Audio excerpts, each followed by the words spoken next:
बिस्मिल्लाहिर्रहमानिर्रहीम अल्लाहुम्मा सल्ली अला सय्यिदिना मुहम्मदिन कमा तुहिब्बु व तर्दल्लाहु। अस्सलाम वालेकुम दोस्तों, कैसे हैं आप सब।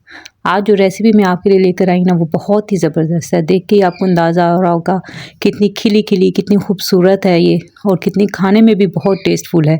जो लोग सब्ज़ी शौक़ से नहीं खाते या ख़ासकर आलू गोभी शौक़ से नहीं खाते, आप इस तरीके से बनाएंगे ना, यकीन माने बच्चे बड़े सब बहुत शौक़ से खाएंगे। ख़ासकर बच्चों को ये बहुत पसंद आएगी, क्योंकि हमने इसके टेस्ट को किस तरह से लेके आना है जो बच्चों को बहुत ज़्यादा पसंद आए। तो आपने रेसिपी को स्किप किए बगैर देखना है। इसमें छोटे छोटे से स्टेप हैं, अगर आप उसको फॉलो करेंगे तो आपकी सब्ज़ी बहुत ही मज़ेदार बनेगी और बहुत ही झटपट बन जाएगी।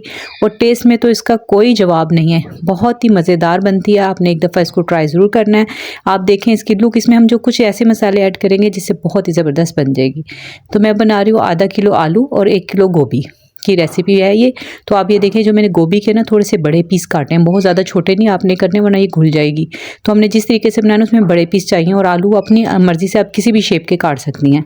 अब हम इसमें ऑयल डालेंगे, तकरीबन हाफ़ कप के करीब ये ऑयल है। इसको थोड़ा सा हम गर्म होने देंगे। जब ये थोड़ा सा गर्म हो जाएगा तो हम अपनी जो गोभी काट के रखी है, हम ये गोभी को आपने अच्छे से वॉश कर लेना और उसको स्ट्रेनर में डाल देना, ताकि इसका पानी थोड़ा सा ना निकल जाए, ताकि आपको फ्राई करने में आसानी हो। अब हमने ऑयल बहुत ज़्यादा नहीं डालना कि हम बहुत ज़्यादा इसको डीप फ्राई हमने ऐसा बिल्कुल नहीं करना। हमने इसकी अफादियत भी बरकरार रखनी है, ताकि हमारे प्यारों की सेहत अच्छी रहे। अब हम इसको फ्राई इतना कर लेंगे कि इसका कलर चेंज हो जाए। आप देख रहे हैं कि गोभी का कलर चेंज होना शुरू हो गया। अब ये थोड़ी सी कम भी हो गई है, क्योंकि पहले कच्ची थी तो थोड़ी ज़्यादा लग रही थी। ये देखें इसके कलर चेंज होना शुरू हो गया। हमने इसको इतना फ्राई करना है कि थोड़ा सा कलर चेंज हो गया। तकरीबन ये 50 to 60% तक ना, 60 to 70 तक ना डन हो जाती है, यानी गल जाती है ये अच्छे से ना। अब मैं सभी सब्ज़ी को ना आलू गोभी को रिमूव कर लूँगी, और इसी ऑयल में हमने कोई ऑयल और ज़्यादा मज़ीद ऐड नहीं करना। इसको हम अच्छी तरह से गोभी को हम निकाल लेंगे, ताकि इसका ऑयल वगैरह सब निकल जाए। और इसी ऑयल में हम ये जो आलू है ना, आलूओं को फ्राई कर लेंगे। आप देख रहे हैं कि ये कितनी आसान है इसको बनाना, और खाने में इसका यकीन माने बहुत ज़्यादा मज़ा आता है इसको खाने में, और इतनी ज़बरदस्त लगती है ना। मैं अब आप बनाएंगे तो फिर ही आपको पता चलेगा कि इसका टेस्ट कितना ज़बरदस्त है। यकीन माने बहुत ही मज़ेदार लगती है। आप इस तरह से बनाएंगे ना तो आपके बच्चे बार बार खाएंगे। बच्चों की ये बड़ी प्रॉब्लम होती है कि बच्चे खासकर सब्जियां खाने में ना बहुत तंग करते हैं, लेकिन सब्ज़ी को आप थोड़ा सा न्यू टच दे दें, थोड़ी सी नई उस तरीके से बना लेना, उसमें कुछ ऐसे मसाले स्टेप बाय स्टेप इसमें डाल लेना, तो इसका टेस्ट बहुत ज़्यादा निकल कर आता है। मैं भी मसाले स्टेप बाय स्टेप डालूंगी, कुछ पहले कुछ बाद में।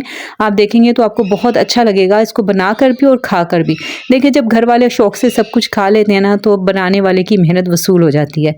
यकीन माने मेरे सब घर वालों ने, खासकर मेरे बच्चों ने ये बहुत ही शौक़ से खाया। तो मैंने सोचा मैं आपसे भी ये रेसिपी शेयर करूं, ताकि आपके बच्चे भी खुश हों, उनकी हेल्थ भी बेहतर है। कि हर वक्त गोश्त और चिकन वगैरह नहीं, फास्ट फूड नहीं, हमें सब्जियां भी बच्चों को खिलानी चाहिए। अब मैंने आलूओं को भी रिमूव कर लिया, उसको भी हल्का सा कलर आ गया था। अब एक बड़े प्याज को ना मैंने चॉप्ड कर लिया है। अगर आपके पास बड़ा ना हो तो छोटे 2 मीडियम प्याज ले लें, और उसको अच्छे से ना चॉपर में डाल के आप चॉप्ड कर लें। मैं ये चॉपर की इसलिए आपको बता रही, आप चाहे तो हाथ से भी कर सकते हैं, लेकिन ये कहते हैं ना टाइम सेविंग हो जाती है। अब तो चॉपर तकरीबन सभी घरों में अगर ना हो तो आप नाइफ की मदद से भी इस प्याज को चॉप कर सकते हैं। जब हमारी प्याज ब्राउन हो जाएगी तो हम इसमें डालेंगे 1 टीस्पून लहसुन अदरक का पेस्ट, और इसको भी हम प्याज के साथ डालकर अच्छे से हम ना इसको भी फ्राई कर लेंगे, ताकि इसके लहसुन अदरक की जो स्मेल होती है ना, बाज़ बच्चे वो पसंद नहीं होती। तो हम इसको अच्छे से भून लेंगे। जब हमारा ये भुन जाएगा तो हम इसमें डालेंगे टमाटर का पेस्ट। 1 बड़ा टमाटर ले लें या 2 छोटे टमाटर ले लें, उसको भी ब्लेंड कर लें अच्छे से। उसमें मैंने ये बगैर पानी के इसको ब्लेंड किया। अब हम इसमें डालेंगे मज़ीद मसाले, जिसमें लेंगे 1 टीस्पून नमक, 1 टीस्पून लाल मिर्च पाउडर, 1 टीस्पून हल्दी, 1 टीस्पून धनिया पाउडर। आप देख रहे हैं कि मैंने हल्दी भी 1 टीस्पून ली, लाल मिर्च भी 1 टीस्पून। हल्दी का इस्तेमाल थोड़ा ना ज़्यादा करना चाहिए, ताकि बच्चों की ना हड्डियाँ वगैरह भी मजबूत हों। तो ये छोटी छोटी सी चीज़ें होती हैं कि जिसे करने से ना हम बच्चे, जाहिर बात है हम हल्दी वैसे तो नहीं हम उनको दे सकते इस तरह से। ये तो बड़ों की बच्चों की सबकी हड्डियों के लिए ना हल्दी बहुत ज़बरदस्त होती है। तो ये डालने से एक तो लुक भी, मेरे ख्याल से तो लुक भी बहुत ज़बरदस्त आ जाती है। अब ये देख रहे हैं हमारा मसाला कितना ज़बरदस्त बन रहा है। उसी ऑयल में हम बना रहे हैं, हमने मज़ीद ऑयल नहीं डालना। अब हम डालेंगे, जब हमारा मसाला अच्छे से भुन जाएगा तो 1 टेबल स्पून कुटा धनिया डालेंगे, 1 टीस्पून कुटा ज़ीरा डालेंगे, 1 टीस्पून कुटी मिर्च डालेंगे। अगर आप इसको मज़ीद स्पाइसी करना चाहते हो तो अब कुटी मिर्च 1 टेबलस्पून डाल लें, ज़्यादा भी कर सकते हैं। अब हम इसमें डालेंगे 6 टेबलस्पून दही के, इससे इसका मसाला ना बहुत ही ज़बरदस्त बन जाएगा। अभी आप देखेंगे ना मसाले की लुक, तो ऐसा दिल करता है कि इसी मसाले से ही आप रोटी खा लें। तो आप देखें जब हम इसमें फ्राई की हुई सब्ज़ी और आलू डालेंगे तो कितना मसाला और ये सब्ज़ी मिलके कितनी ज़बरदस्त इसका टेस्ट आएगा। आप देखें माशाल्लाह से मसाला कितना खूबसूरत से फ्राई हो गया, देखें कितना ज़बरदस्त लग रहा है। मेरा तो दिल चाह रहा था मैं इसी से रोटी खा लूँ, बहुत ही ज़बरदस्त लग रहा था ये मसाला। देखिए माशाल्लाह कितनी अच्छी खूबसूरत इसकी लुक आई है, कलर आया है इसका कितना ज़बरदस्त, और खाने में भी बहुत ही टेस्टफुल है, इसका कोई जवाब ही नहीं है, इतना ज़बरदस्त बनता है। अब हम अपने फ्राई किए हुए आलू और गोभी को हम इसमें ऐड कर देंगे। देखिए गोभी पहले फ्राई हुई हुई है, अब इसमें हमने डाल के तकरीबन इसको 30 to 40% ये जो कच्ची है हमने उसको भी गलाना है, क्योंकि गोभी जो है ना और आलू गलने में थोड़ा सा टाइम लेते हैं। तो खाली हमने तो उसको फ्राई बस इतना किया कि उसका कलर चेंज हो जाए, तो उसके अभी इसमें कच्चापन है। अब हम इसे मसाले के साथ अच्छे से मिक्स कर लेंगे और फिर इसमें हम पानी नहीं ऐड करेंगे, इसको हल्की आँच पे ना हम इसको ना दम की आँच पे रख देंगे। अगर आपको लगे कि आपका मसाला नीचे लग रहा है तो आप थोड़ा सा पानी भी ऐड कर सकते हैं, उसका कोई इशू नहीं है। अब हम इसको कवर कर दूंगी, तकरीबन 5 से 7 मिनट के लिए हम इसको कवर कर देंगे। आपने इसको इतनी देर कवर करना है कि आपकी ना सब्ज़ी अच्छे से ना गल जाए। अब ये देखें ये सब्ज़ी अच्छे से गल गई। अब हमने मज़ीद एक मसाला डालना है, वो है चाट मसाला।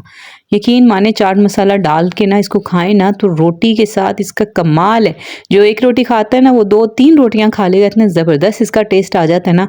इसी तरीके से आप बनाएंगे ना, यकीन माने आप एक दफ़ा आपने ये बना ली ना तो आप बार बार बनाने पे मजबूर हो जाएंगे। अब आप इसमें हरा धनिया डाल दें, हरी मिर्ची आप कटिंग करके भी डाल सकते हैं। मैं कटिंग करके इसलिए नहीं डालती कि बच्चों को खाने में प्रॉब्लम ना हो, आप कटिंग करके भी डाल सकते हैं। अब ये देखिए माशाल्लाह से हमारी सब्ज़ी की लुक चेक करें आप, कितनी ज़बरदस्त है, इसको देख के ही खाने को दिल चाहता है।